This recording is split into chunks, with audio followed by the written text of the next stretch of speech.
اللہ تعالیٰ تمہاری شکلوں کو اور تمہاری مال کو نہیں دیکھتا، بلکہ وہ تمہارے دلوں کو اور تمہارے اعمال کو دیکھتا ہے۔ جس کے دل میں کسی کے لیے نفرت ہے، حسد ہے، سب سے زیادہ نقصان اسی کو ہوتا ہے۔ وہ دوسروں کی غیبت کرتا ہے، برائی کرتا ہے، اس کا دل صاف اور پاک نہیں ہے۔ السلام علیکم ورحمۃ اللہ وبرکاتہ everyone, welcome back to my channel. امید ہے کہ سب لوگ خیریت سے ہوں گے۔ چلیے آج کا ویڈیو شروع کرتے ہیں۔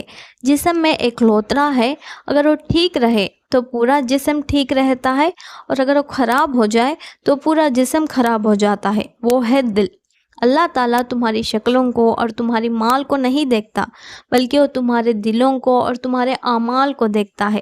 لوگوں کے لیے تو ہم ہماری اپیرنس کو اچھی رکھتے ہیں، کیونکہ لوگ ہماری اپیرنس کو دیکھتے ہیں، لیکن اللہ تو ہمارے دل کو دیکھتا ہے کہ اس بندے کا دل کتنا صاف ستھرا ہے۔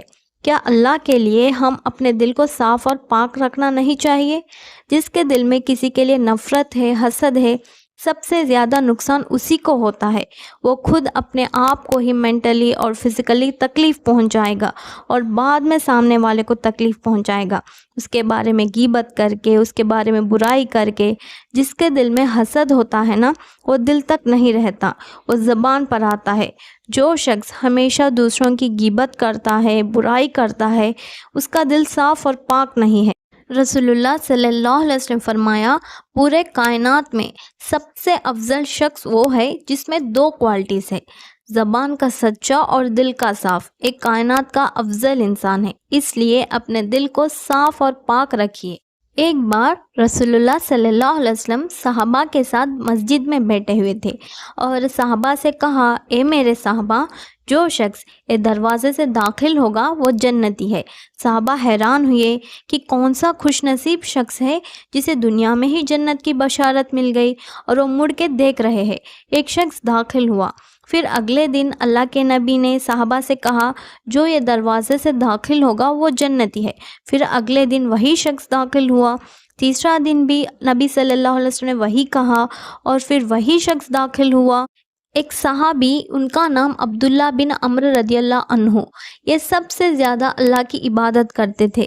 انہیں یہ خیال آیا کہ یہ شخص مجھ سے بھی زیادہ عبادت کرتا ہے، انہیں دنیا میں ہی جنت کی بشارت ملی اور مجھے نہیں ملی، تو میں دیکھتا ہوں کہ یہ کون سی عبادت کرتے ہیں۔ اور ان کے پاس پہنچ گئے اور کہا، بابا جی، میرے والد سے کچھ اختلاف ہو گیا ہے، اگر آپ اجازت دے تو 2-3 دن آپ کے گھر میں رہنا چاہتا ہوں۔ انہوں نے اجازت دے دی، تو عبداللہ بن عمرو رضی اللہ عنہ ان کے ساتھ رہے۔ وہ دیکھنا چاہتے تھے کہ شاید یہ رات بھر تہجد پڑھتے ہو، بہت زیادہ قرآن پڑھتے ہو یا روزہ رکھتے ہو، لیکن وہ تو صرف فرض نماز پڑھتے تھے۔ 3 دن دیکھا، کوئی ایسا خاص عبادت نظر نہیں آئی، اور ان سے کہا، بابا جی، میرے والد سے کوئی جھگڑا نہیں تھا، میں صرف آپ کے پاس اس لیے آیا ہوں کیونکہ نبی صلی اللہ علیہ وسلم نے آپ کو 3 بار جنت کی بشارت دی۔ میں دیکھنا چاہتا تھا کہ آپ کیا ایسا عمل کرتے ہو، مجھے تو کوئی ایسا خاص عمل نظر نہیں آیا، آپ ایسا کیا کرتے ہو؟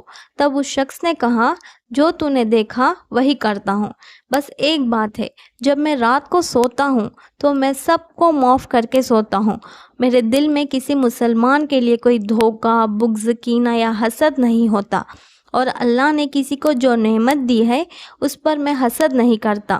یہ سن کر حضرت عبداللہ بن عمرو نے کہا، یہی وہ بات ہے جس نے آپ کو اس مقام تک پہنچایا۔ دل کو صاف کرنے سے جنت کا بلند مقام مل سکتا ہے۔ اس عمل کو کرنے میں کتنا وقت لگتا ہے؟ بس آپ سو رہے ہیں، دل میں آپ نے کہا، یا اللہ، میں سب کو معاف کرتا ہوں، تو بھی مجھے معاف کر دے۔ یہ کرنے میں کتنا وقت لگے گا؟ بس 4 سے 5 سیکنڈ، لیکن اس کا اجر بہت بڑا ہے۔ اس لیے اپنے دل کو صاف اور پاک رکھے۔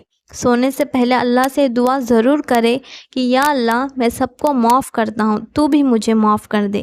جو لوگ آپ کو تکلیف پہنچائی ہے، چھوڑ دے، اللہ کے لیے انہیں معاف کر دے۔ دیکھنا آپ اپنے دل میں کتنا سکون فیل کرتے ہو۔ اپنے دل میں کسی کے لیے حسد، نفرت، غصہ نہ رکھے۔ اللہ تعالیٰ کا ایسے لوگ پسند ہے جو اپنے دل کو صاف اور پاک رکھتے ہیں۔ امید ہے کہ اس ویڈیو سے آپ کو فائدہ پہنچا ہوگا۔ آج کے لیے بس اتنا ہی، ملتے ہیں نیکسٹ ویڈیو میں۔ السلام علیکم ورحمۃ اللہ وبرکاتہ۔